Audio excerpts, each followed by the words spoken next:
Sí.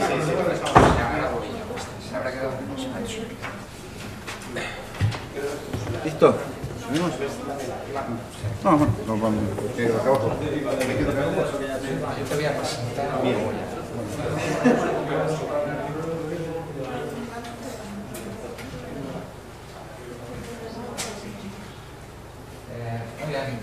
Buenos días a todos, gracias por venir. Continuamos con el ciclo de conferencias Tribuna de Asia Oriental de la Facultad de Traducción e Interpretación, y hoy es un gran honor tener a nuestro invitado que viene de Argentina, el doctor catedrático Eduardo Daniel Oviedo, profesor de la Universidad Nacional de Rosario e investigador del Consejo Nacional de Investigaciones Científicas y Técnicas de Argentina. Es como el CSIC, es el centro de investigación más importante de Argentina. Él es doctor en ciencia política, tiene un máster en Derecho por la Universidad de Beijing, en China, que allí es donde le conocí. Este es un reencuentro de hace 20 años. Yo coincidí con él, no en este máster en concreto, pero sí en la Universidad de Beijing. Por lo tanto, bueno, creo que es especialmente, no sé, yo estoy emocionado, que la coincidencia 20 años después de poder estar aquí, poder volver a vernos, después de ser estudiantes en Peitá, los dos fuimos estudiantes allá. Él es traductor público y ha sido intérprete debido a que tiene un nivel de chino extraordinario. Habla chino mejor que los chinos, os lo puedo asegurar.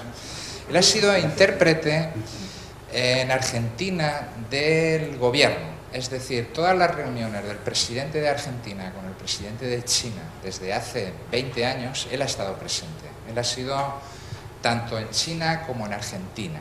Tiene una experiencia de primera mano a nivel de relaciones internacionales de China con Argentina, siendo testigo, bueno, no se puede decir lo que se habla en estas conversaciones, pero bueno, es para que os hagáis una idea de su experiencia, no solo como profesor e investigador, sino también esta experiencia de intérprete de lengua china. También es profesor consultor en un máster virtual, online, que es el Máster de Sociedad, Cultura y Economía China del Instituto de Altos Estudios Universitarios de España. Bueno, él es profesor consultor. Este máster surge desde España y, bueno, los profesores, como os podéis imaginar, están repartidos por todo el mundo. Desde Argentina, perfectamente se puede ser profesor consultor. Y, bueno, es un investigador muy fructífero, ha publicado mucho, es un gran conocedor, es experto en relaciones internacionales, conoce muy bien el tema de relaciones internacionales de China y de Argentina y de América Latina en relación con China y con toda Asia. Este es su campo de especialización desde hace mucho tiempo. Entre sus libros quisiera destacar Argentina y el Este Asiático, del año 2001, China en expansión, del año 2005, y Historia de las relaciones internacionales entre Argentina y China, del año 1945 al año 2010.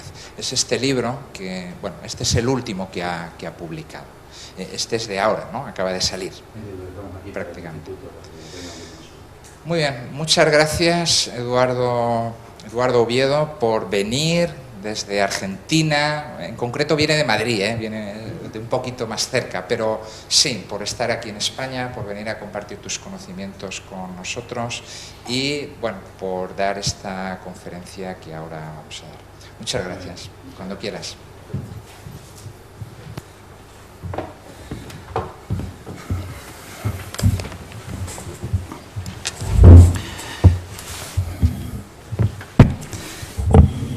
Muchas gracias, Joaquín.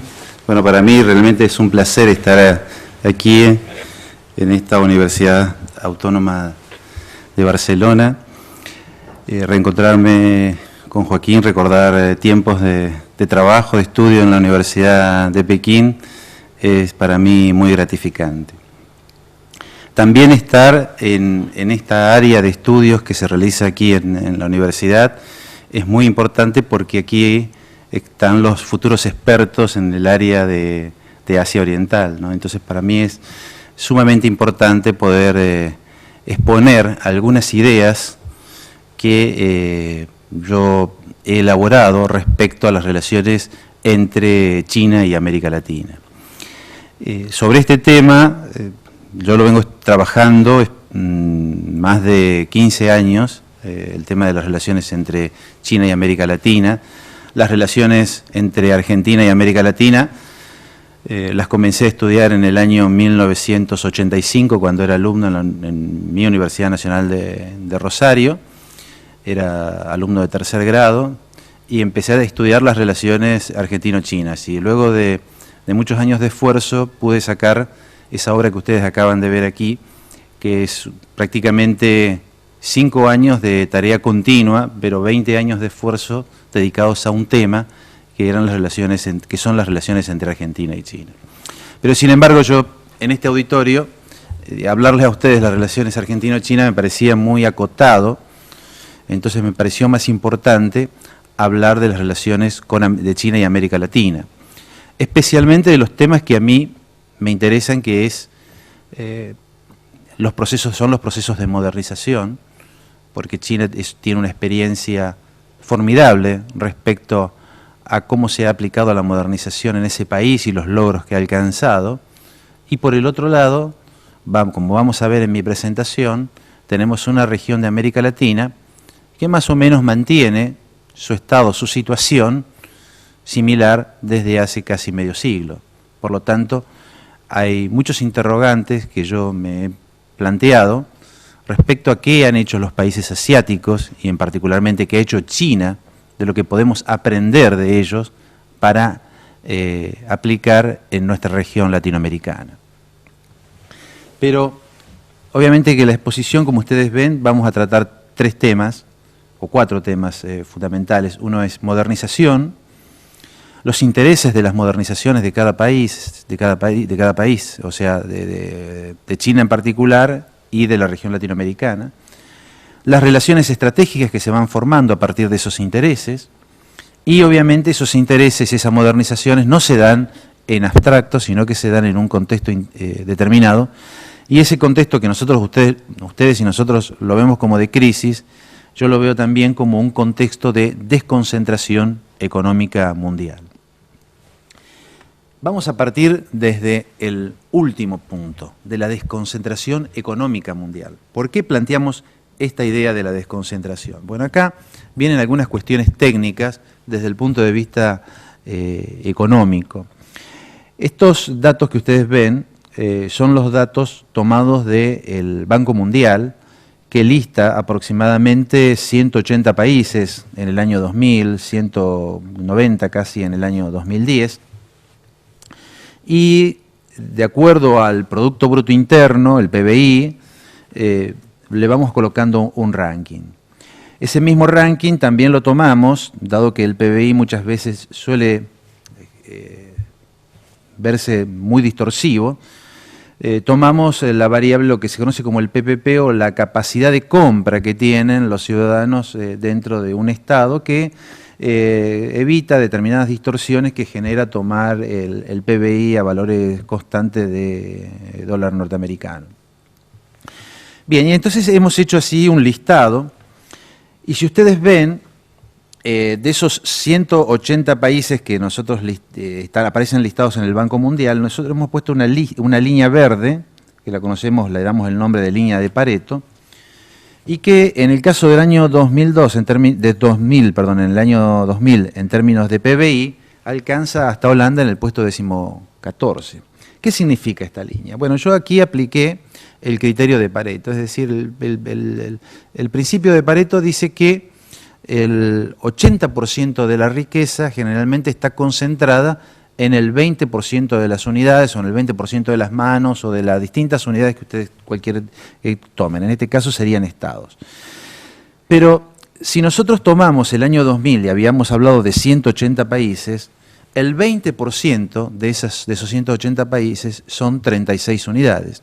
Sin embargo, cuando llegamos al número 14, que es Holanda, allí ya habíamos arribado al 80% de la riqueza. ¿Qué nos estaba demostrando esta línea o este principio de Pareto? Bueno, que realmente la economía internacional en el año 2000 estaba altamente concentrada en muy pocos estados. En vez de tener 36, había 14 y 15 en el caso de la capacidad tomando capacidad de compra. 10 años después, en el año 2010, vemos que de ese mismo listado, la línea de Pareto se extiende en parte. ¿Por qué? Porque ya no tenemos 14 unidades como teníamos en el año 2000, sino que tenemos 21 unidades, como ustedes ven aquí, con el caso de Bélgica en términos de PBI. Entonces, la primera conclusión, o digamos, a la cual podemos arribar, es que en una década hay una tendencia a expandir hacia ese 20%, es decir, todavía no llegamos al ideal de Pareto, que sería 36 unidades, pero de 14 pasamos a 21 unidades, con lo cual vemos que esa idea de desconcentración de la fuerza económica es una tendencia, por lo menos en la primera década de este nuevo siglo. Bien, luego, aquí en esa línea nosotros tomamos esa partición que hemos hecho, con 14 países en el 2000 y 21 en el 2010, y hemos separado las grandes potencias, las medianas potencias, del resto de las potencias. Esa línea de Pareto me quedaba muy clara, porque en realidad lo que está fuera de la línea de Pareto serían las pequeñas potencias, o la periferia, como se llama, como se suele decir hoy. Luego, con ese 80% de la riqueza que había sacado, por ejemplo, en el año 2000, hasta 14 unidades, a ese 80% le volví a sacar el 80%. Y generé la otra línea, la blanca que ustedes ven arriba, y me da perfectamente, en su momento me daba, en la década del 70 me daba perfectamente el G7, y en el año 2000 me da las grandes potencias. China había ingresado, por ejemplo, en el año 97, 98, de acuerdo a las estadísticas, a ese club de grandes potencias, y bueno, la tenemos en el año 2000 como sexta potencia.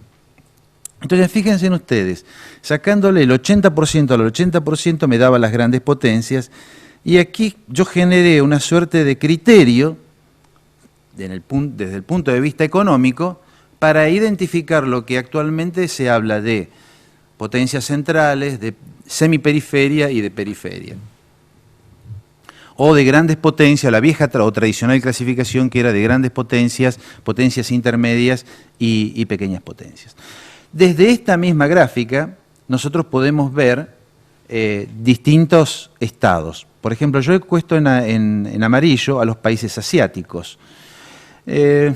No he puesto, bueno, Rusia lo he puesto también como potencia asiática, pero ustedes saben también que es más conocida tradicionalmente por ser potencia europea.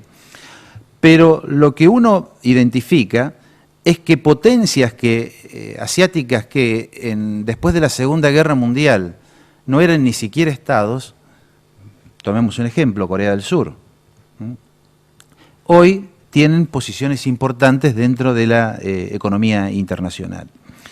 Y obviamente algunas, como China, fueron ascendiendo hasta llegar hasta el segundo puesto.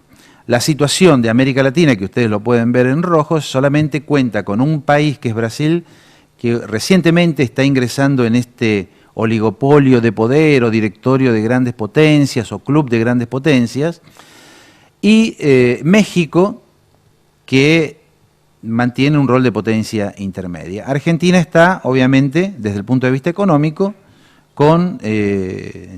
dentro del pelotón de las pequeñas potencias. Bueno, esto es un poco para demostrar, fíjense ustedes, ahora aquí estamos, volvamos en este oligopolio de grandes poderes, a esto le llamamos oligopolio de grandes naciones, ¿no? O club de grandes potencias. Bien, fíjense aquí la distribución en este directorio, en donde en el año 2000 Estados Unidos representaba casi el 50% de ese directorio y hoy está representando solamente el 36%. Mientras que China, que ustedes lo pueden ver aquí en rojo, representaba el 5,8% y hoy representa el 14,6%. Este oligopolio, como recién decíamos, se fue ampliando de 6 unidades a prácticamente 9 unidades en el año 2010. Aquí tienen otra visión, pero ya no en términos de Producto Bruto Interno, sino que es en términos de capacidad de compra. Y en términos de capacidad de compras, el rol de China es aún mucho más importante y mucho más equilibrado respecto de los Estados Unidos. Por supuesto, esto no hace falta aclararlo, pero es ceteris paribus, es decir, es solamente tomando en cuenta la variable económica. Acá no estamos hablando de otras variables tan importantes que son constitutivas del poder de los estados, como pueden ser la variable militar, nuclear, el carácter de su diplomacia, el territorio, población, etcétera, etcétera. Entonces, ¿qué primeras conclusiones podemos plantear y un poco aseverando el título que poníamos al final en nuestra presentación, la parte final del título? Bueno, que la tendencia es clara, va partiendo desde la concentración económica mundial, que ustedes la vieron en el año 2000, ha cambiado esa tendencia hacia un proceso de desconcentración. Algunos hablan de el multilateralismo, otros hablan de la democratización de la economía mundial. Yo creo que esos dos conceptos no son apropiados para las relaciones internacionales, por lo menos desde esta perspectiva económica. Y obviamente los, digamos, estados más perdedores de esta tendencia son, por un lado, América o la región América del Norte, con Canadá y Estados Unidos, y obviamente Europa en el contexto de esta crisis que, como ustedes muy bien saben, azota no solamente a España, sino a la mayoría de los países de la Unión Europea. ¿Cuál es la otra tendencia? Bueno, obviamente el ascenso de China, India, Brasil y Rusia, ¿no? Abren el directorio, eso que estaba monopolizado por pocas grandes potencias, a la participación de una mayor cantidad de naciones.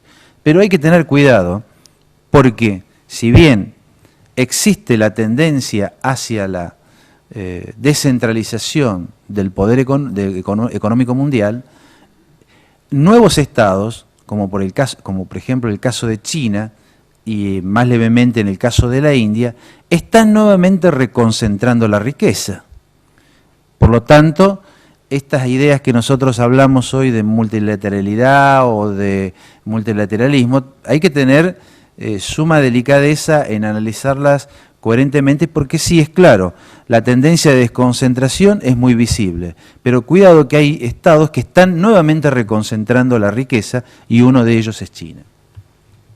Obviamente que cuando China aumenta esa capacidad económica, las grandes potencias fundamentalmente y el mundo en general les pide a los chinos que sean más responsables en cuanto a las obligaciones que tienen que asumir en materia de administración conjunta del orden internacional.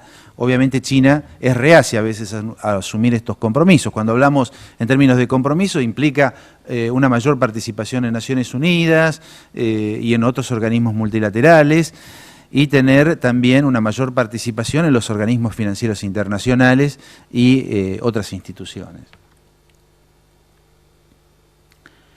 Bueno, nosotros recién vimos la posición de los estados de América Latina y la posición de los países asiáticos, y la pregunta, en primer lugar, a ver, no solamente está la modernización china. Desde la década del 60 tenemos distintos procesos de modernización que han sido característicos en el Pacífico. No solamente está Japón con su proceso en la década del 60 y la década del 70, tenemos a Corea del Sur, también tenemos a Taiwán, bueno, lo que ustedes en su momento conocieron como nuevos países industrializados, o con ese esquema de la oca o los gansos voladores que algún economista japonés había planteado en la década del 80.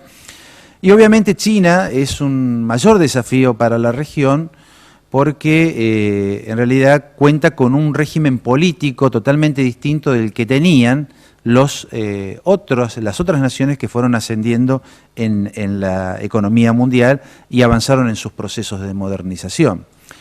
Sin embargo, yo creo que uno de los factores que ha tenido un papel importante en la modernización de las naciones del este asiático ha sido que esos procesos se implantaron bajo regímenes autoritarios o totalitarios. No solamente en el caso de China, no solamente en el caso de la experiencia de Vietnam, que son estados con regímenes de partido único, sino que también en la experiencia japonesa de un partido demócrata y liberal que gobernó casi 50 años en Japón, o de la dictadura de Park Chung-hee en Corea del Sur, o la dictadura de Chiang Kai-shek en Taiwán. Es decir, el autoritarismo está allí volando en todos esos procesos de modernización que existieron en el este asiático. Por eso, digamos, hay muchas cosas que nosotros, desde América Latina, debemos aprender de estos países asiáticos y del éxito que han tenido en sus modernizaciones, especialmente en el caso de China. Sin embargo, una de las cosas que nosotros no debemos aprender en América Latina es precisamente o adoptar o buscar un régimen político similar al de los países asiáticos, porque la región latinoamericana en estos momentos cuenta con la mayoría de sus estados con democracias, por allí con la excepción de Cuba, que tiene un régimen de partido único, y algunas prácticas no muy democráticas de algunas naciones, pero en términos generales la región tiene regímenes políticos democráticos. Y mi preocupación desde la Argentina es que la democracia política no puede estar consolidada si no se consolidan el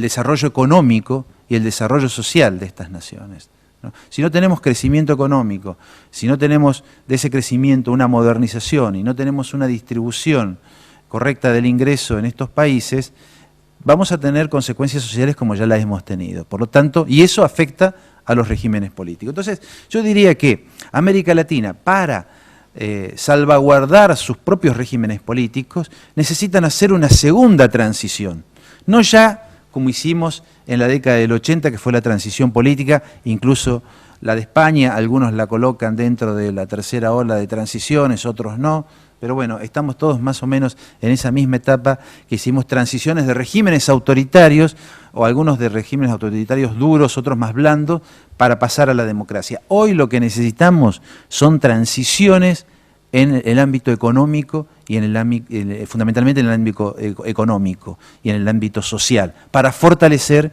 la democracia política. Entonces, creemos que las experiencias asiáticas son importantes y necesitamos aprender de ellas. Reitero, lo que nosotros no necesitamos aprender son el régimen político en particular. Ahora bien, esto no es trasladar un modelo, tomar el modelo asiático y aplicarlo en América Latina. Digamos, ya la historia nos está dando la razón de que no existe la posibilidad de trasplantar este tipo de modelos de cualquier país a cualquier otro país, porque hay culturas diferentes, situaciones económicas diferentes, concepciones de vida diferentes, y generalmente esos modelos suelen llegar a fracasar. Por lo tanto, no vemos un modelo chino o un modelo asiático. Lo que sí encontramos, y eso a partir de la investigación, son determinadas pautas de comportamiento que podemos decir, uy, miren, esto está pasando en Asia, esto pasa en China, y en América Latina está pasando otra cosa. ¿No será esto lo que hay que ver en América Latina? Bueno, eso es un poco el interrogante de esta charla. ¿Qué es lo que podemos aprender? Bueno, a mi modo de ver, acá explicaba la situación del régimen político, que no debemos aprender, ¿no? Obviamente, tanto en China y ahora, un poco más atrasado, Vietnam viene haciendo un proceso similar al que hizo China desde fines de la década del 70.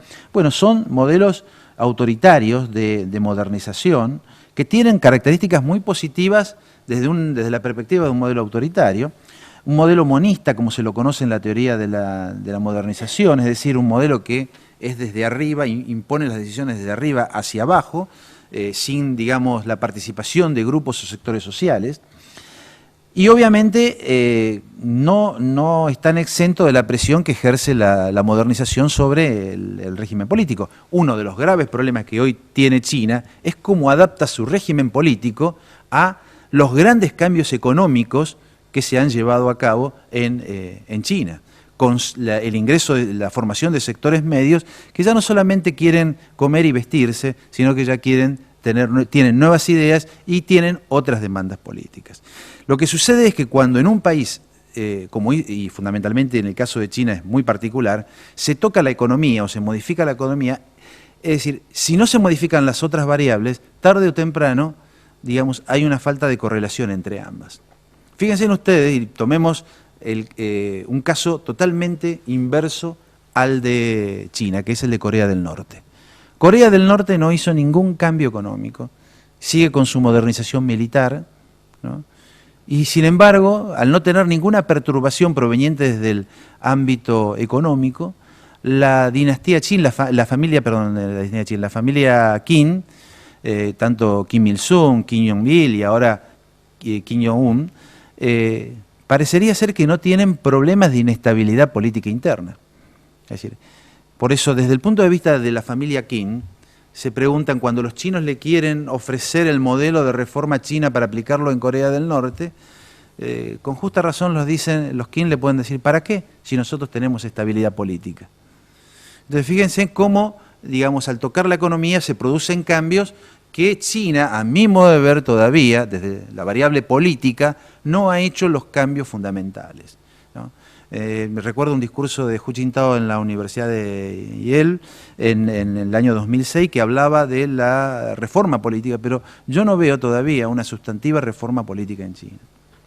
En América Latina, obviamente tenemos regímenes democráticos, la modernización no es como el régimen autoritario, tiene que respetar los derechos humanos y las libertades políticas, es decir, yo recuerdo en el año 89 cuando se produjo el incidente de Tiananmen o como quieran darle el nombre que ustedes quieran, el acontecimiento, la masacre, el nombre que ustedes quieran darle.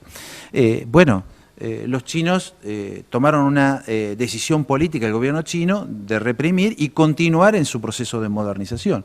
Eso en América Latina suele ser muy difícil en cuanto que el régimen político debe respetar determinadas pautas de convivencia que los regímenes autoritarios parecerían estar, entre comillas, exentos. Y en el caso del modelo que uno piensa que tendría que ser adaptable para América Latina, tiene que ser un modelo pluralista y democrático, es decir, el proceso de modernización tiene que surgir, obviamente, del liderazgo de alguien que va a ser el modernizador, es decir, aquel actor que va a ser el modernista, que generalmente va a ser el gobierno, pero tiene que lograr el consenso y el acuerdo con los distintos sectores sociales, y eso es un poco una suerte de modelo pluralista de modernización. Bien, ahora sí entramos, eso es digamos, lo que no debemos aprender. Ahora, ¿qué es lo que podemos aprender, digamos, de los chinos? Bueno, a mí me parece que hay varios temas. Los factores externos y los factores internos. Empiezo por los de los factores externos porque me voy a dedicar a uno en particular. Yo los voy a enunciar y después cualquier cosa, si hay alguna duda, a través de las preguntas yo podría ampliar el tema. La política exterior de China es funcional a la modernización. Esta es una premisa clave de la política exterior china. Es decir, todo se piensa en función de la modernización china, incluso hasta el conflicto con Taiwán. Es decir, el eje central del interés chino hoy por hoy pasa en profundizar y buscar unos nuevos objetivos de la modernización. Entonces, la política exterior es funcional a la modernización. Por eso, los chinos están en la idea de la paz, ¿no? La búsqueda de la paz y digamos, el progreso, ¿no? Y tienen temor a este tipo de crisis que se dan en el mundo en la actualidad, ¿no? ¿Por qué? Después vamos a ver por qué. Pero es un poco la visión si bien desde otra perspectiva, de lo que era el liberalismo decimonónico, ¿no?, del siglo XIX, en cuanto planteaba la idea de paz y progreso, que era la paz y el progreso para comerciar. El segundo punto es, a diferencia de América Latina, esto es algo que yo critico mucho en América Latina, es que, digamos, para avanzar en la modernización, China se hizo amigo socio de las grandes potencias. Se hizo socio de Estados Unidos, de la Unión Europea, de Japón, más allá de que tiene una rivalidad histórica que ustedes seguramente conocen. En América Latina, digamos, es diferente, porque América Latina es reacia a entablar vínculos con las grandes potencias, especialmente con Estados Unidos. En Argentina, por ejemplo, el 90% de la población es antinorteamericana. Esto está dado por una estadística tomada por Iberobarómetro. 90%, es decir, es muy difícil que un gobernante argentino establezca buenas relaciones con Estados Unidos, sabiendo que tiene un 90% Estados Unidos de población adversa, de pensamiento adverso hacia ese país en Argentina. Y así también en otros países de la región. Pero bueno, gran parte de la modernización, el éxito de la modernización china se lo deben a su sociedad con Estados Unidos, Japón y la Unión Europea. El mercado es una fuente de hegemonía introvertida. Esto yo lo planteo, es decir, los chinos saben que tienen un gran mercado, que han constituido, porque uno de los grandes inventos de los últimos tiempos de los chinos, yo conozco muy pocos inventos, perdónenme, de los chinos en las últimas 2 décadas. Puede haber un modelo nuevo de computadora, bueno, pero lo que han construido en estos últimos 30 años, lo que han creado es el mercado chino. Es decir, allí donde había un mercado muy deprimido, debido a las relaciones socialistas de producción, ¿no?, donde había una economía muy contenida, bueno, fueron con su modelo de reforma y apertura, fueron construyendo el mercado chino. Y ese mercado se hizo cada vez más fuerte. Y obviamente China sabe que tiene esa fuente de poder. Pero China no es como una gran potencia europea del siglo XIX o como Estados Unidos, que va hacia el exterior a ocupar naciones o tener bases en el exterior. Al contrario, no. Tiene esa fuerza de atracción internamente. De vengan hacia mí, yo tengo un mercado y hoy es imprescindible para todas las naciones comerciar con China. Es decir, yo creo que hoy no hay ningún ministro de Economía de país del mundo que no quiera comerciar con China. Entonces eso yo lo planteo como una suerte de hegemonía introvertida, no extrovertida, no es la que sale, digamos, hacia el exterior a ocupar naciones, a colocar bases en el exterior. A ver, me está faltando, sí, el plano interno. Bueno, este es el plano interno. Esas son las 3 variables que a mí me parece que son fundamentales rescatar en el plano externo. En el plano interno dijimos la creación del mercado y este modelo productivo exportador que ahora lo vamos a explicar en detalles. Lo vamos a saltar en este momento, pero bueno, eso es lo que yo quería decirle, es la elección de un modelo productivo que hoy China es la fábrica del mundo y que exporta hacia todo el mundo. También el liderazgo modernizador y la regionalización del proceso se pueden aprender en América Latina, porque esto responde a la pregunta: ¿quién es el que hace la modernización en China? Es decir, ¿quién la hace en China la modernización?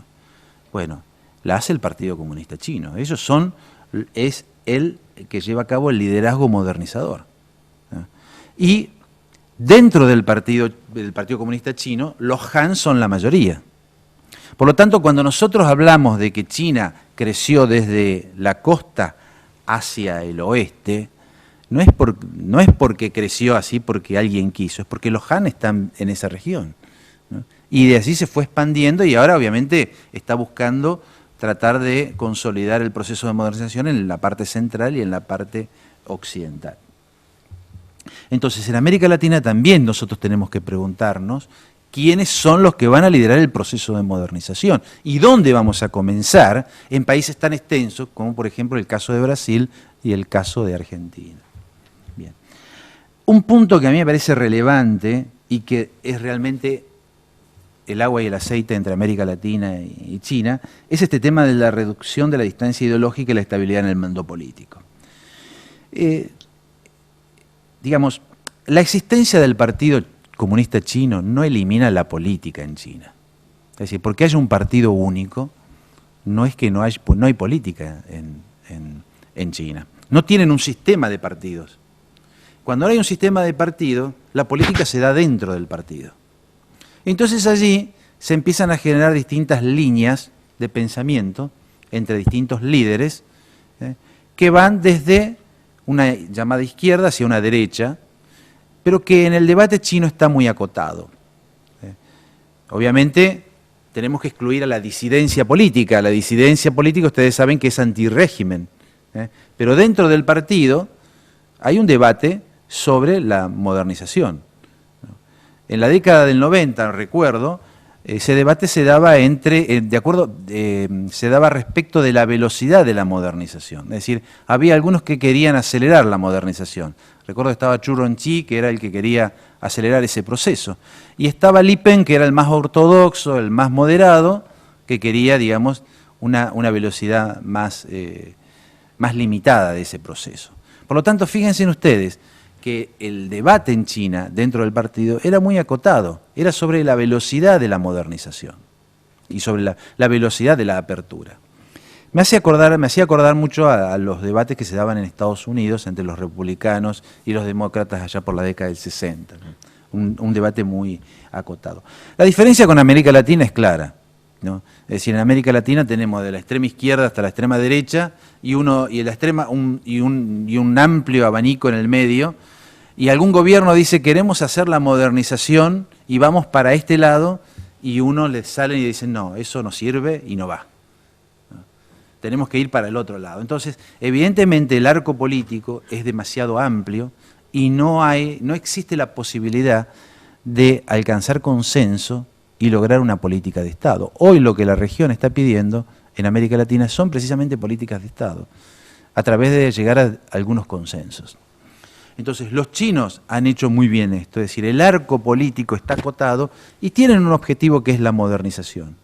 Y tienen algunas diferencias entre ellos en esa cúpula de 9 miembros que tienen, pero son, digamos, matices, no hay diferencias radicales. La diferencia radical está fuera del partido, que es la disidencia política, que es antisistema. Pero la disidencia política, y esto es lo que ha pasado últimamente, que una sinóloga española lo define muy bien, es que también se ha acallado en los últimos tiempos, porque la disidencia política es también nacionalista. Es nacionalista y a la vez es anticomunista. Entonces, ¿qué privilegia entre estas dos variables? Privilegia el nacionalismo. Entonces, para evitar que, digamos, ponerle palos en esta rueda que está funcionando, que sería China, entonces acalla su voz y evita las críticas al gobierno chino. Bien, y obviamente la estabilidad en el mando político. Ustedes lo saben que desde aquel incidente de 1989, donde allí no hubo estabilidad en el mando político, porque el secretario general del partido, que era Chao Ziyan, tuvo que renunciar en ese momento. Pero bueno, desde haberlo colocado allí a Jiang Zemin hasta la actualidad, el cambio en China, el cambio político, se ha hecho de manera normal, de acuerdo a lo estipulado en la Constitución. Por lo tanto, ese es también un tema importante a tener en cuenta. La autonomía política y la resolución rápida de la crisis es también otra variable que después, tal vez, si a ustedes les interesan, la podríamos profundizar. Pero volviendo al primer punto, que es el cual que yo me voy a concentrar, el modelo productivo exportador y la creación del mercado. Este sería el modelo chino. Esto lo hablábamos el otro día en China, yo le decía a los chinos, no les voy a contar a ustedes cómo es el modelo chino, porque ustedes lo saben mejor que yo. Pero en realidad, ¿qué ha hecho China? China creó una gran fábrica, que es China, ¿no? Fundamentalmente anclada en la costa este, en el sur, ¿no? Y obviamente allí produce, a través de las inversiones extranjeras que llegaron en la década del 80, la década del 90, y de los recursos naturales que China lo tenía, muchos de ellos tenía, pero que en los últimos años, debido a la gran producción que tiene, no les alcanza. Pero bueno, utilizaba recursos propios y recursos desde el exterior. Entonces, esas inversiones, esos recursos, ingresan en la fábrica china, son transformados en productos, esos productos van al mercado mundial, tienen un amplio mercado, ¿no? Y parte de esos productos fueron desviados también al mercado interno. Cuando Joaquín y yo estudiábamos en la Universidad de Pekín había muy pocas cosas en el mercado. Y los chinos, a través de este sistema, fueron incorporando año tras año muchas más cosas al mercado y constituyeron y crearon ese mercado chino del que les hablaba recién. Bien, y el resto va exportado hacia el mundo, que es su gran mercado, ¿no? Y así se produce lo que yo llamo un círculo virtuoso de, digamos, económico, ¿no?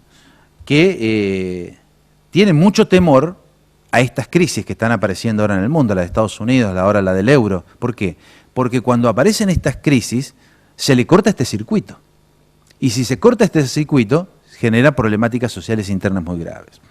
Obviamente, este circuito se da bajo condiciones ambientales, como la estabilidad macroeconómica, es decir, China ha sido estable económicamente en los últimos años, la protección a las inversiones, eso que en América Latina muchas veces es difícil de aplicar, la atracción del mercado chino, es decir, esa sinergia que tiene el mercado chino, el ambiente pacífico del que hablamos y una fuerte acumulación de reservas. Si hay algo importante que han hecho los chinos es acumular reserva para poder respirar en momentos en que se viene una crisis como la actual. Y eso es lo que le ha llevado a China ahora a aplicar lo que se llaman políticas keynesianas, como el nombre que le dan en China es el New Deal con características chinas, es decir, un decálogo de medidas tendientes a estimular a la economía a partir del desarrollo de las industrias de base.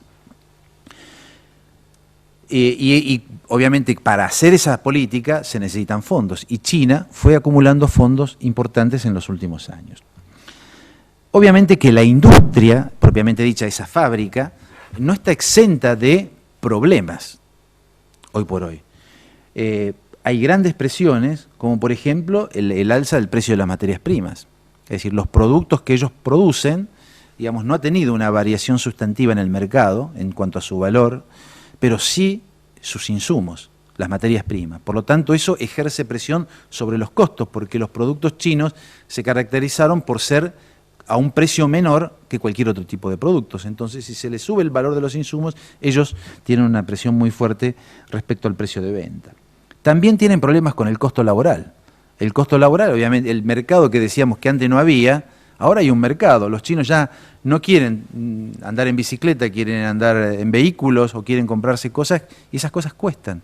Y por lo tanto, el ingreso tiende a subir, ¿no? Y hay muchas empresas hoy por hoy, muchas, por ejemplo, textiles, que en América Latina todavía se tiene esa idea de que el costo o la mano de obra china es muy barato. Sí, en algunas regiones es así, pero hay algunas empresas en China, por ejemplo, fábricas textiles, que ya están trasladando sus fábricas hacia más al interior de China, a buscar mano de obra aún más barata, o bien a países de la región, de Indochina, por ejemplo, a Vietnam, a Laos, a Myanmar, con el objeto de, obviamente, seguir teniendo una diferencia en cuanto a sus beneficios.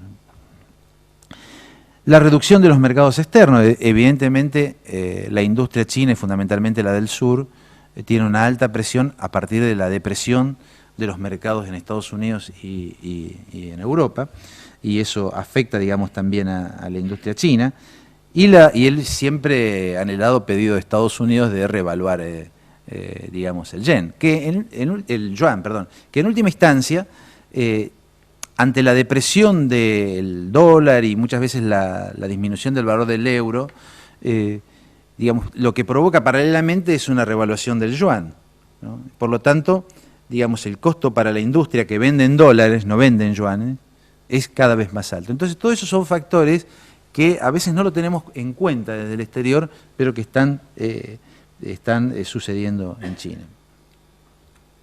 Bueno, claro, China con esta con este modelo productivo, con este circuito, ¿qué es lo que tiende a hacer? Tiende a buscar socios comerciales. Hoy no le interesa las alianzas de tipo tradicional, ¿no?, que nosotros conocíamos del siglo XIX, ¿no?, la franco-alemana. Lo que le interesa son las asociaciones estratégicas. Y esas asociaciones estratégicas son netamente comerciales, ¿no? Y yo he tratado de confeccionar un mapa en verde que ustedes pueden ver aquí, quiénes son los socios estratégicos de China en este momento. Pero como ellos quieren seguir creciendo económicamente, bueno, incorporan esta bolsa de socios estratégicos cada vez a más estados, ¿no? Entonces, encontramos, por ejemplo, que, digamos, en América Latina tenemos a Perú, Venezuela, México, Brasil y Argentina. Aunque en realidad México, por ejemplo, más que un socio es un competidor, porque es un estado, uno de los países más industrializados de América Latina. Bien, y ahí viene el concepto de sociedad estratégica o de asociación estratégica. Yo lo he definido en algunos trabajos que he publicado en México, que es un concepto que a mí me interesa. Bien, esta sociedad estratégica parte de intereses. Digamos. Para ser socios tenemos que tener interés, es decir, los matrimonios son una sociedad, ¿no? Es porque tenemos algunos intereses, no nos casamos muchas veces, ¿no? Entonces, en realidad, las asociaciones estratégicas, hay intereses de corte comercial. Bien, esos intereses, a mi modo de ver, generan un tipo de relación, de acuerdo a cómo es el intercambio comercial o la posición que los estados tienen en el sistema internacional. Entonces, a mí me pareció que es oportuno ver dos formas de identificar el tipo de relación entre China y América Latina. Una forma es tomándola desde las relaciones internacionales, desde el primer cuadro que nosotros vimos, ¿no? De dónde estaba posicionado, si estaba en el centro, en la semiperiferia o estaba en la periferia. Bien, según ese criterio, según esa visión que nosotros veíamos, esa lámina que veíamos al principio, la relación con Brasil, que está posicionado séptimo en la economía mundial, es una relación centro-centro desde este punto de vista. O sea, no es una relación centro-periferia o norte-sur. La relación con México, que aquí no está, sería centro-semiperiferia. Y la relación con China y con Argentina, perdón, y el resto de los países de América Latina sería una relación centro-periferia, porque está, digamos, debajo de esa línea de Pareto que yo había mencionado. Esto, utilizando este criterio, las asimetrías de poder y la posición en la estructura económica internacional. Desde la economía, me pueden criticar esto. Viene un economista aquí y me dice, señor, lo que usted está diciendo de la economía no va. ¿Por qué? Porque Brasil le vende a China materias primas y porque China le vende a Brasil productos manufacturados. Entonces, desde esa perspectiva, la relación, desde el intercambio comercial, ¿no?, la relación entre China y América Latina es una relación norte-sur o centro-periferia, de acuerdo a como la quieran ver. Y aquí ya vamos a los intereses, digamos, fundamentalmente los intereses de América Latina en la relación chino-latinoamericana, porque obviamente está la voluntad de las naciones de asociarse o no a esta red de asociaciones estratégicas que plantea China. ¿Qué hace América Latina? ¿Se asocia o no a esto que plantea China? Bueno, aquí hay una serie de indicaciones que a mi modo de ver son los contenidos esenciales del interés nacional de la región. Primero, es claro que hay intereses complementarios. ¿Dónde están esos intereses complementarios? Bueno, tomemos un caso, Argentina, ¿no? Ustedes pueden ver este porcentaje, aproximadamente suma 95%, casi 96% de materias primas exportadas a China, de las cuales la soja, como ustedes pueden ver aquí, el poroto de soja, el 71% de las exportaciones que van desde Argentina a China están compuestas por ese producto. Estos son los 10 principales productos, pero el total de productos que exporta China hacia la Argentina, el 98% son productos manufacturados. Este es el comercio real, el comercio actual. Fíjense en ustedes el porcentaje de las exportaciones, un 73% de productos primarios y un 12,35% de productos agropecuarios, por la característica de la economía argentina. Este es un ejemplo para tener en cuenta de cuáles son los actuales. Esto es lo que hay hoy, estos son los intereses actuales de la relación, en términos comerciales. Pero aparece un problema. China, después vamos a ver, quiere invertir en la región. A partir de 2010 tuvo un cambio drástico en Brasil, Perú y en Argentina, como vamos a ver en los datos, pero está buscando los recursos naturales no renovables. Entonces, para algunos estados, vamos a poner el caso de Chile, Bolivia, que son netos productores de recursos mineros, no hay ningún problema, es decir, pueden exportar.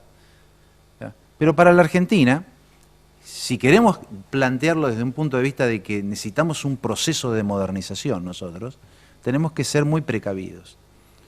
Y en este caso se genera, yo estoy tomando el caso argentino, un dilema. ¿Un dilema en dónde? En la definición del interés nacional, a corto y mediano plazo, ¿no? Ese dilema, a corto y mediano plazo, tiene que ver con qué hacemos con los recursos naturales no renovables. La Argentina hoy exporta muy poco a China de recursos no renovables. Fíjense en ustedes, aproximadamente lo más importante es 11,48 y algunos otros minerales. Es casi un 12 a un 13%, es muy poco de lo que exportamos. Pero el interrogante que nosotros hacemos es, a ver, los gobiernos a corto plazo tienen interés en venderle a China todo lo que puedan. No les interesa qué, porque saben que de esa manera obtienen dinero, recursos, dólares, que aportan a su economía. Sin embargo, a mediano y largo plazo, en una visión estratégica del interés nacional, nosotros también queremos modernizarnos y vamos a necesitar esos productos.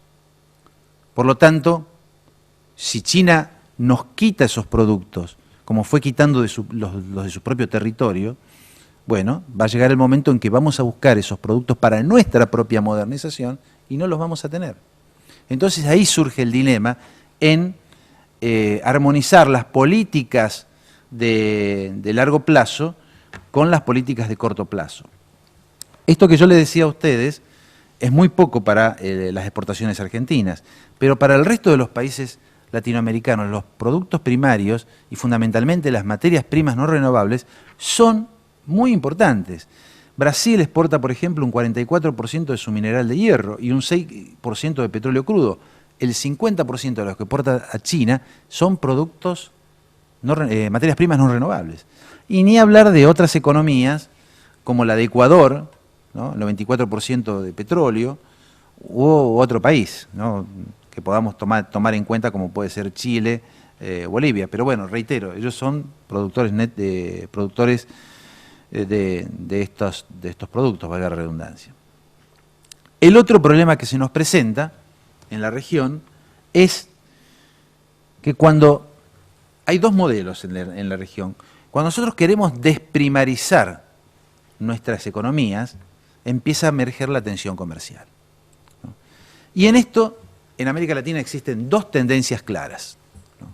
Primero, hay países que no les interesa, que se sienten cómodos ellos, no les interesa la desprimarización, les interesa estar en este esquema norte-sur, no tienen problema, cooperar con China, vender sus productos y adaptarse a esta nueva división internacional del trabajo que plantea China, ¿no? Y para ellos el modelo norte-sur es adecuado. Por ejemplo, estoy pensando en Chile, que firmó tratados de libre comercio con China, estoy pensando en Perú, que también lo hizo, Costa Rica, y China está avanzando con tratados de libre comercio en la región. Hay otros países, y acá estoy incluyendo a Brasil y Argentina, en los cuales estamos apostando a desprimarizar ese comercio, es decir, no venderle solamente las materias primas, sino también los productos elaborados a China. Y cuando nosotros queremos superar ese modelo tradicional norte-sur o centro-periferia, encontramos que ahí la tensión comienza a emerger, ¿no? Ustedes tienen la experiencia, alguien si lo habrá escuchado en algún momento, que el año pasado China le cortó a la Argentina la exportación de aceite crudo de soja. Y eso generó un impacto en la economía. Pero bueno, Entonces yo tengo la idea de que la cooperación será en el caso del primero, porque países como Chile, como Perú, ellos van a cooperar más. ¿Por qué? Porque va a haber menos tensión. En cambio, cuando uno apuesta a un proceso de industrialización, de modernización con industrialización, bueno, las tensiones van a emerger y van a ser más frecuentes. ¿Qué es la primarización de la economía? ¿No? Porque este es un tema, yo diría, clave en toda la región, ¿no? Digamos, es lo que se conoce en algunos estudios económicos como el mal holandés, ¿no? En alusión a los grandes descubrimientos que hubo de petróleo y de gas en Holanda, y eso generó la pérdida de competitividad de otros sectores de la economía holandesa. Entonces esto es lo que estaba pasando en cierta manera en América Latina y en algunos países que se siguen manteniendo con el laissez-faire, ¿no? Por ejemplo, hay una atracción de las economías emergentes, fundamentalmente de India y de China. Compran productos, ¿correcto? Esa compra eleva el precio de las materias primas, ¿no? Esos precios de las materias primas se elevan por las compras chinas, por las compras indias, pero también porque hay crisis en determinados países y hay gente que no sabe dónde colocar ese dinero y termina colocándolo en commodities que a lo mejor le pueden llegar a ser redituables.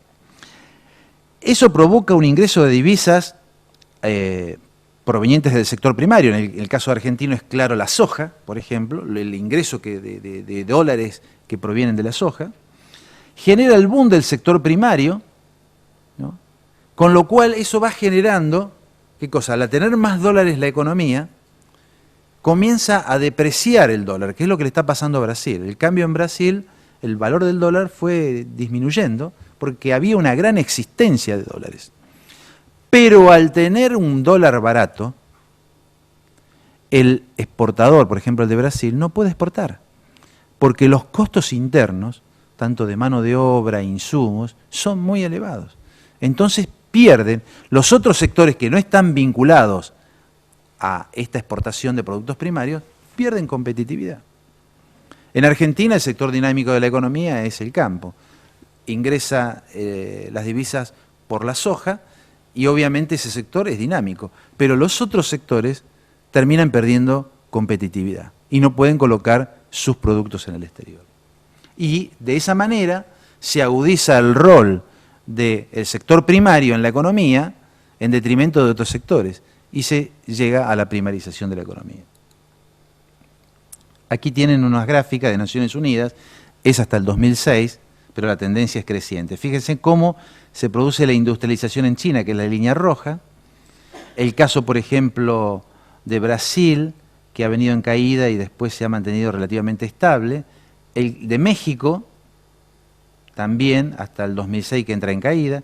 Y el de Argentina, esto fue claro, que ha venido en caída, la industrialización de Argentina. Por eso, a partir del 2007 se han tomado determinadas medidas respecto a este tema. Y aquí tenemos otro gráfico comparativo de los países latinoamericanos, ¿no? Fíjense en el porcentaje, el rol de las manufacturas en las exportaciones de China, que es este que está aquí arriba, fíjense en ustedes, exporta manufacturas, o México, por ejemplo, que también es muy importante las exportaciones de manufacturas, y el resto de los países ha sufrido esa primarización de que yo les hablaba. Fíjese aquí en el caso de, estamos hablando de Brasil, cómo entra en caída la industrialización de Brasil, ¿no? Argentina lo que está tratando de hacer es darle cierta, digamos, estabilidad a eso. Perú ha caído, luego se ha recuperado en parte, y lo mismo ha pasado con Chile. Fíjese, Chile, que tenía un valor de 27% en sus exportaciones, a través de esa red de tratados de libre comercio, está llegando hoy a una industrialización, un porcentaje de productos industrializados en su comercio exterior solamente del 12%.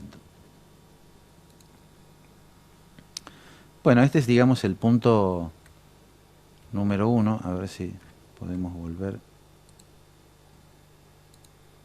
Sí.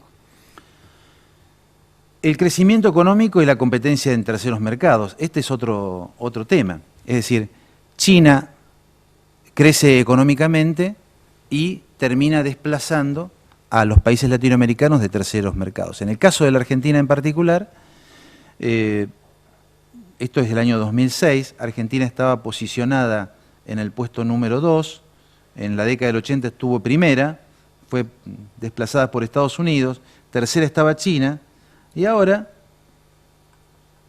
China está segunda en el, como digamos, vendedor de productos a Brasil, y Argentina, digamos, está tercera.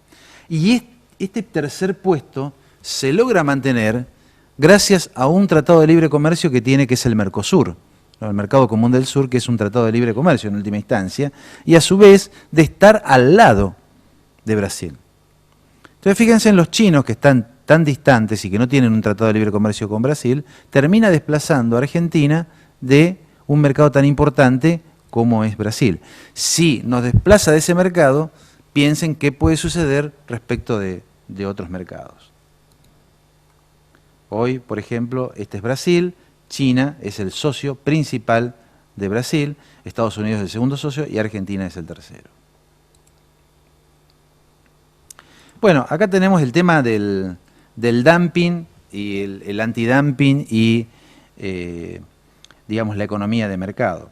Ustedes saben que China plantea que los estados la reconozcan como economía de mercado. Bueno, todo esto es un tema tal vez complicado para mencionarlo, pero el eje central está hoy en el dumping que realizan los productos chinos. El dumping es vender a un precio menor al precio internacional, así para decirlo en términos muy sencillos, y las barreras antidumping, es decir, cuando descubrimos que China nos colocan esos precios a un precio menor al precio internacional, bueno, tenemos la posibilidad de ejercer las barreras antidumping. Entonces, lo que se produce es esa puja, ese choque comercial entre un dumping chino, especialmente en este contexto, donde hay muchos productos chinos que no pueden entrar a Estados Unidos porque no hay consumo, o porque no pueden entrar en la Unión Europea porque tampoco hay consumo. Entonces los chinos, ¿qué hacen? Tratan de desviar esos productos hacia otras regiones como América Latina. Entonces, si absorbemos esa avalancha de productos, evidentemente destruyen toda nuestra productividad. Entonces es necesario ejercer algún tipo de protección a los efectos de mantener mínimamente el empleo en la región. Bien, evidentemente la crisis internacional genera el establecimiento de medidas proteccionistas. El neokeynesianismo está en boga hoy en todos los estados. China, como yo les decía, aplica el New Deal con características chinas.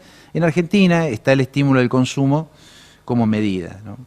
Y obviamente lo que quiere China es que los estados la reconozcan como economía de mercado. ¿Por qué? Porque evidentemente al ser una economía de mercado, de acuerdo al protocolo de la Organización Mundial del Comercio, el resto de los estados, cosa que todavía no ha hecho, por ejemplo, la Unión Europea o Estados Unidos, el resto de los estados no van a poder ejercer una política antidumping, o si la ejercen, tendrán que comprobar el dumping en el mercado chino, cosa que es un tema bastante difícil. Esto está dicho muy sintéticamente, pero después podemos conversar sobre la materia con más detenimiento.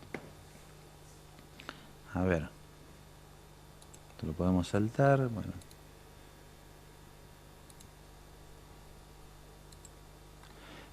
A ver, ¿por qué yo me estaba yendo, digamos, a esta idea de, digamos, de la puja entre el dumping y el antidumping? ¿Por qué? Porque el año pasado, en el 2010, se generó la crisis entre Argentina y China, que no hemos tenido nunca en la historia una crisis tan importante como esta de que China decida abruptamente no comprar un producto. Y bueno, para la Argentina la soja, yo lo pongo como un modelo a seguir. En Argentina la soja es, digamos, una palabra negativa, perversa, ¿no? Porque, bueno, hay mucha gente que está en oposición a la soja, después podemos conversar sobre este tema, pero ¿por qué yo digo que es un modelo? Porque en realidad la soja era un cultivo exótico para la Argentina. En el año 67 los chinos llevaron el cultivo a nuestro país y allí se empezó a cultivar soja. Y 10 años después, en el año 77, se hizo la primera exportación de aceite de soja. Con lo cual se aplicó tecnología a un producto que era exótico.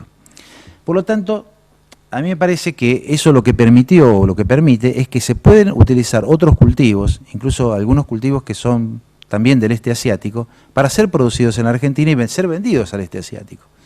Ya no vendidos como commodities, sino también como un producto más industrializado. Entonces, en ese aspecto yo creo que la soja es un modelo a seguir, porque en 10 años logró industrializarse y colocarse, digamos, en China, y Argentina hoy es uno de los principales productores de soja junto con Estados Unidos y Brasil, y de aceite de soja. Yo investigué en profundidad la crisis, me llamó mucho la atención, encontré numerosas causas de la crisis y yo las tengo resumidas aquí. Los chinos dicen que ellos no prohibieron la soja, es decir, que no aplican barreras, digamos, pararancelarias a la Argentina. Ellos dicen que el aceite de soja nuestro tiene problemas, ¿no? Tiene problemas técnicos, que no reúne las condiciones sanitarias que requiere el Estado chino a través de una normativa que ustedes la tienen allí en la diapositiva. Una normativa del año 2004 que justamente la emitieron unos días antes, la aprobaron unos días antes de que Hu Jintao visitara la Argentina. Bien, digamos, en realidad, sacando a China, no hay ningún país en el mundo que haya planteado cuestiones técnicas al aceite de soja argentino. Los chinos lo han planteado exigiendo un estándar sanitario por encima del estándar internacional, por encima de lo que se conoce como Códex Mundial. Para los productores argentinos dice que los chinos quieren comprar el aceite de soja, quieren comprar el aceite de soja crudo como un aceite comestible ya final y pagar por aceite crudo. Esa es la realidad. Bueno, pero bueno, esa es la posición china, es decir, ellos lo consideran un tema técnico, pero para nosotros es un problema de una barrera paraarancelaria, ¿no? Pero el problema de fondo está en quién muele el grano de soja. Es decir, ¿se muele en Argentina o se muele en China? Ahí está el conflicto, digamos. Nosotros obviamente queremos molerlo en Argentina. Yo que vengo de Rosario, tenemos allí la zona del Gran Rosario, que son 40 kilómetros al norte y al sur, donde está establecida la mayor plataforma aceitera del mundo. Entonces queremos moler el grano allí para obtener el empleo, que no es mucho, pero hay algo de empleo, obtener los beneficios de la industrialización, y el gobierno quiere también obtener recursos a partir de impuestos. En cambio, los chinos, que lo tienen en la zona de Huatong, sería el este de China, allí ellos han hecho, con ese nuevo plan, digamos, las medidas keynesianas, han invertido muchísimo dinero para moler cualquier tipo de grano en esa región. Entonces quieren comprar el grano y molerlo en China. Entonces la pregunta es, si vos no me querés comprar el aceite, ¿yo por qué te tengo que vender el grano? Esa sería la pregunta, ¿no? Bueno, entonces, estos son conflictos de intereses muy importantes. Obviamente, el otro factor es la incidencia de la crisis internacional. Todos los estados, la mayoría de los estados hoy quieren tener superávit comercial en sus balanzas comerciales, valga la redundancia. Bien, China es un país, y Argentina también es otro, que quiere mantener, digamos, ese superávit. Y obviamente la importación de soja desde Argentina a determinados valores llevó en algunos meses del año a tener cierto, digamos, déficit comercial a China, que como sabemos después en el año China lo revierte eso, pero bueno, eso fue una luz de alerta para China y también para la Argentina. Claro, evidentemente China ejerce una política proteccionista al igual que la ejerce la Argentina. Ahora bien, el otro punto, y esto creo que atañe a todos los países del mundo, es el problema de los datos estadísticos que tenemos, ¿no? La otra causa que yo veo, que es una causa más profunda, es que, por ejemplo, si China ve la relación con Argentina desde sus datos estadísticos, dice, ustedes han ganado mucho con la venta de aceite de soja. Pero cuando nosotros tomamos los datos estadísticos de Argentina, vemos que los ganadores no hemos sido nosotros, o hay dos ganadores, los chinos y los argentinos, o bien son los chinos. Fíjense ustedes, en este gráfico yo les voy a mostrar, a ver si lo tenemos aquí. Esto es un dato dado por el INDE, que es el Instituto Argentino de Estadísticas y Censos, Tomemos el año 2008. Para el Instituto Argentino, en el año 2008 Argentina tuvo un déficit de 707 millones de dólares. Y ahora vemos el Buró Nacional de Estadísticas de China, el año 2008, para el Buró chino, Argentina tuvo un superávit de 4.320 millones de dólares. Es decir, ¿cómo vamos a hablar de estas cosas si cuando hablamos estamos pensando en cosas distintas? Y esto pasa en toda la región. México es otro caso. México es un caso muy particular, que tiene graves problemas. España creo que debe también tener este mismo problema. Bien, entonces, para los argentinos, para los chinos, los argentinos son, las relaciones es win, es ganador. Pero para la Argentina es win-win, es ganador-ganador. Entonces ahí está el conflicto. Un tema interesante que acá en España también pasó es el tema de que en el año 2009, viene desde el año 2005, pero en el año 2009, fundamentalmente a fines del año 2009, en diciembre del año 2009, casi a un mes en que nuestra presidenta tenía que ir a visitar China, que estaba previsto para enero, un juez estableció la captura internacional, libró un exhorto donde establecía la captura internacional del expresidente Jiang Zemin y del ex miembro del buró político Luo Can, ¿no? Acá en España también, yo recuerdo haber seguido el tema, y aquí en España también hubo grandes críticas al gobierno español por casos que se presentaron también en la justicia española.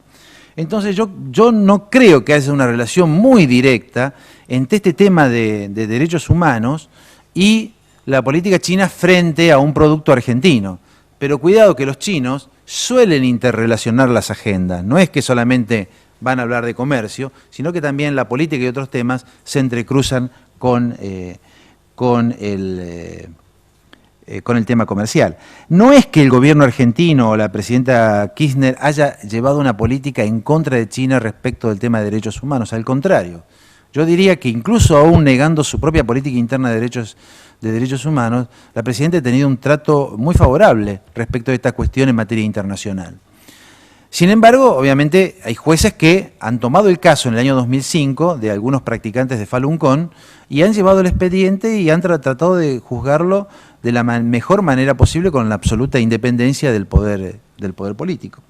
Pero bueno, eso yo creo que este tema de derechos humanos también enturbió o perturbó la relación con China y que ha tenido impacto en la relación. Los chinos creyeron que Argentina, frente a esta medida, al cortar la interdependencia, y Argentina siendo un modelo soja dependiente, si no vendemos la soja o el aceite, bueno, evidentemente iba a generar una crisis muy importante en Argentina. Pero lamentablemente no sucedió. Lamentablemente, digamos, para la política china no sucedió.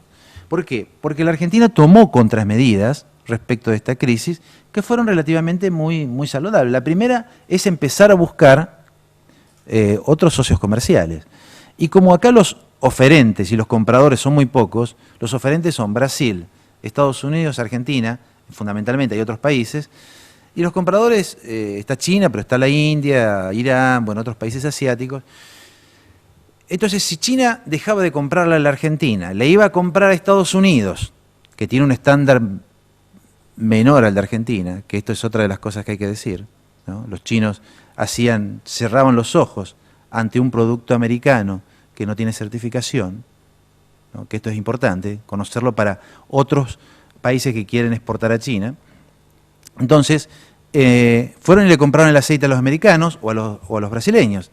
Pero entonces, claro, Estados Unidos, los empresarios de Estados Unidos y de Brasil no podían abastecer otros mercados si abastecían a China. Por lo tanto, Argentina entró a otros mercados que antes tal vez no entraba. A tal punto que en la reunión de la Bolsa de Comercio de Rosario de hace 2 meses atrás, un representante de la India que participó de un encuentro dijo así: yo no vengo acá a contarle cuentos chinos. Nosotros somos el principal comprador de aceite de soja de la Argentina en el año 2011. Fíjense ustedes cómo Es decir, porque el mercado actúa de una manera distinta a las relaciones políticas. Es decir, lo que no puede ofrecer Brasil o Estados Unidos, si no hay mayor volumen de producción, obviamente Argentina puede entrar en nichos en los cuales Brasil y Estados Unidos no pueden abastecer. Otra de las cosas es que China siguió comprando aceite de soja y Argentina siguió vendiendo, soja en grano para sus propias plantas. Y por último, lo que más duele, y tal vez que es la llave que tiene Argentina para abrir el candado chino a la prohibición de importar aceite de soja, es que Argentina empezó a desarrollar más el tema de biocombustibles, a tener un mayor porcentaje del corte de biocombustible con combustibles líquidos, es decir, nosotros cortábamos al 95% de combustibles líquidos, le agregamos el 5% de biodiesel que es producido por soja, ¿no? Eso, ante la medida china, lo incrementamos al 7% y lo estamos incrementando ahora al 10%, ¿no? Con lo cual nosotros podemos, con este corte, por un lado, producir más biocombustible, exportar a Europa, y por el otro lado, lo que podemos hacer es reducir nuestra importación de gasoil. Por lo cual, digamos, eso equilibraría aún más nuestra balanza comercial. Bueno, estos son los datos que yo le había mencionado, ya estamos terminando. Y la cooperación y tensión al arribo de las inversiones chinas. Este es un tema hoy clave que todo diplomático trata de atraer, ¿no? A ver si poder localizar esas inversiones chinas y dónde colocarlas. América Latina, ustedes ven aquí, esto es un dato creo que es del año 2009, sí. Fíjense, para China las inversiones, el continente asiático es fundamental, ¿no? 71%, 72% está en su región, obviamente. América Latina es el segundo socio en materia de inversiones, el 13%. Sin embargo, eso, hasta el año 2010, era irreal. ¿Por qué? Porque en realidad, después volvamos a la anterior. Este 13%, si lo desagregamos, lo podemos ver aquí. En realidad, el 95% de las inversiones chinas que van al exterior están concentrados en paraísos fiscales, ¿no? En las Islas Caimán y en las Islas Vírgenes. En realidad, lo que llega a, digamos, América Latina en concreto es prácticamente nada, ¿no? Muy poco, ¿no? Ni siquiera Venezuela, fíjense en ustedes, ¿no? Eso era hasta el año 2009. En el año 2010, China hace un cambio fundamental en esta estrategia hacia América Latina. ¿Cuál es ese cambio? Fíjense en ustedes el salto, desde el año, casi 20 años, 19 años, ¿no? Por ejemplo, en Argentina, en 20 años invirtió 143 millones. En el año 2010, más de 5.000 millones en empresas petrolíferas. En Brasil, 255, casi 10.000 millones.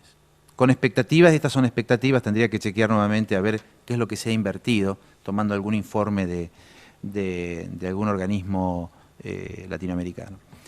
Y Perú también es importante, ¿no? Las expectativas para el año 2011 eran importantes también en Perú. Entonces, digamos, China ha cambiado la visión hacia América Latina, porque nosotros estas inversiones se las expedíamos en el año 2003, fundamentalmente Argentina, que venía de la crisis del año 2001-2002, y nadie le quería prestar dinero a la Argentina. Por lo tanto, para nosotros era importante que China invirtiera en la Argentina. Sin embargo, prometieron muchas cosas allá por el año 2004 y en toda la década no invirtieron. Esto es el cambio que yo les mostraba recién en Argentina. Y lo que le decía, que esas inversiones están yendo a petróleo, ¿no? Fundamentalmente a petróleo. Ahí entrarían en competencia con Repsol y YPF. Pero, digamos, el problema es que la parte de combustibles y energía, fíjense ustedes en Argentina, que es esta línea, viene decreciendo permanentemente porque no hay nuevos descubrimientos de yacimiento. Hace poquitos días apareció un descubrimiento, no sé si lo vieron en los diarios, en la provincia de Neuquén. Es muy incierto eso todavía, pero bueno, hay posibilidades. Ese yacimiento está explotado por Repsol. Pero los chinos están invirtiendo en este sector, ¿no? los que se supone que tendrían que invertir en algo de exploración, lo cual es muy costoso. Pero bueno, la tendencia a la exportación de este sector está en caída. Está en caída por el alto consumo que tiene Argentina, el incremento del consumo y obviamente de la no existencia de stock o de nuevos yacimientos. ¿Cuáles fueron las causas de por qué China cambia esa política? Yo creo que hay tres. Esto lo estoy trabajando, así que es muy preliminar. Obviamente que China cree que va a crecer económicamente con estas medidas que ha adoptado, las medidas del keynesianismo, y obviamente lo va a hacer durante la crisis y después de la crisis. Por lo menos ellos tienen esa expectativa. Si tomamos esto como cierto, también tenemos que tener en cuenta que hay una agudización de la puja entre las grandes potencias, el tema de Libia y otros temas son claros en esta materia. Las grandes potencias están desesperadas por la búsqueda de petróleo, de gas y de minerales y obviamente tratar de controlar esos canales de abastecimiento. Y tercero, yo diría el tema fundamental es que los chinos tienen esos dólares en la mano, hay volatilidad del dólar y evidentemente esos dólares quieren cambiarlo por activos de empresas que esté relacionado con los que ellos necesitan y obviamente que quieren ejercer un control sobre esas empresas. Yo creo que ahí estaría en parte la clave, pero reitero, esto está todavía en estudio. Bueno, para ir terminando, estos son los distintos tipos de acción externa de América Latina y donde hay complementación, donde hay tensión. Exportación de recursos no renovables, hablo de soja, por ejemplo, bueno, no habría tensión, habría complementación. Por supuesto que Argentina quiere exportar valor agregado. Perdón, de no renovables hay complementación, discúlpenme, acá serían los renovables, sería la soja. Los no renovables hay complementación en muchos países, pero cuidado que también hay tensión. Yo aclaro, es decir, si la idea de los países latinoamericanos es modernizar las economías, los minerales no renovables y el petróleo que vendemos hoy a China no los vamos a tener como cuando nosotros avancemos en nuestra modernización y vamos a tener que ir a buscarlo a otras regiones como hoy China hace, buscándolo en África y en América Latina. Entonces esto hay que tener mucho cuidado. La exportación de productos con valor agregado, hay tensión, el caso de México es claro. La atracción de inversiones de otra región también es claro. ¿Por qué? Porque China fue una máquina de absorber en la década del 80, del 90, inversiones extranjeras y un poco la pobreza de América Latina y la riqueza de China en la actualidad se explica porque China fue una aspiradora de esas inversiones que no fueron a América Latina. Las exportaciones de capitales chinos a América Latina, obviamente hay complementación, hay competencia en terceros mercados. México y China compiten por el mercado estadounidense, hay competencia en propios mercados y obviamente hay tensión cuando hablamos de desprimarizar la economía. ¿Qué conclusión podemos arribar a todo esto? Y para finalizar, y disculpen la extensión, primero es que el ascenso asiático es claro y el ascenso asiático nos muestra que los países latinoamericanos también podemos ascender en la estratificación económica mundial. Es decir, lo que han hecho los japoneses en su momento, lo que han hecho los coreanos, lo que han hecho los chinos, ¿por qué no poder hacerlo en América Latina? ¿Por qué no anclar el proceso de modernización en América Latina? Bueno, eso es lo que yo trato de investigar y trato de responder, ¿no? El modelo requiere modernizar en democracia, con probabilidad, yo digo, de desarrollo más que la China, porque China todavía no ha hecho los cambios políticos que requiere los procesos de modernización. Y a veces los cambios políticos son cambios traumáticos que afectan directamente a la economía, ¿no? Por lo tanto, cuidado con esto, es decir, América Latina tiene un proceso de modernización más lento, pero tiene instituciones que son instituciones democráticas y que no tiene que hacer transiciones porque ya las hizo. China todavía tiene que hacer la transición y eso puede ser muy traumático. La cooperación y tensión económica dependerá del modelo de inserción que nosotros busquemos. Si queremos meternos en esta nueva división internacional del trabajo que nos plantea China, allí está la división internacional del trabajo, podemos ser complementarios como dicen los chinos. Bueno, pero si buscamos la desprimarización de la economía, ahí vamos a tener tensión con los chinos. Bien. ¿Qué perspectiva? Yo creo que la relación va a continuar en el modelo norte-sur, eso es claro. Vamos a seguir con este modelo Y las tensiones se van a agravar a medida que los gobiernos continúen la desprimerización de la economía y eviten caer en esa nueva especialización, como yo decía, porque tenemos que evitar ese rol de ser proveedores de materias primas. Y bueno, y la crisis en torno al aceite de soja, para Sudamérica es algo novedoso, porque todos los países de América Latina, yo he hablado con muchos embajadores, han estado pendientes de esa crisis, porque saben que en cualquier momento le puede pasar a cualquiera de los países de América Latina.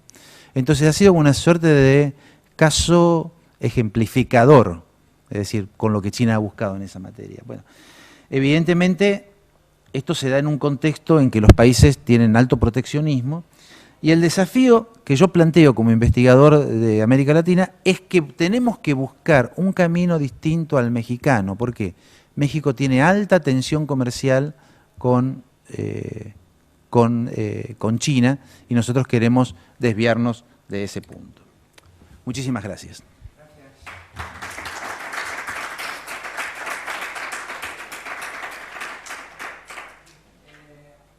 Muchas gracias por la conferencia y siento mucho que no podamos seguir con preguntas porque es que tiene que utilizar...